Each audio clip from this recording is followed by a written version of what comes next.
warahmatullahi wabarakatuh. Kami dari Polres Aceh Timur hari ini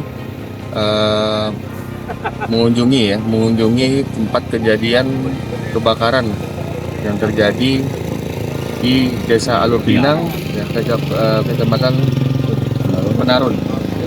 Di sini kemarin 2 hari yang lalu terjadi kebakaran yang mengakibatkan 11 ruko yang terbakar.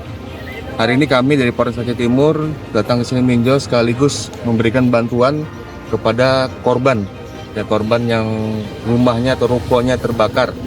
Ya, mudah-mudahan dengan kegiatan ini sedikit banyak dapat membantu ya masyarakat yang memang menjadi korban kebakaran.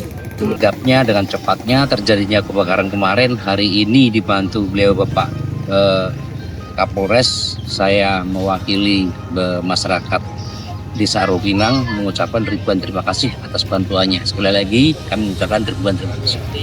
Terima kasih untuk Bapak Polres Aceh Timur atas bantuannya bagi kami yang kena bencana kebakaran.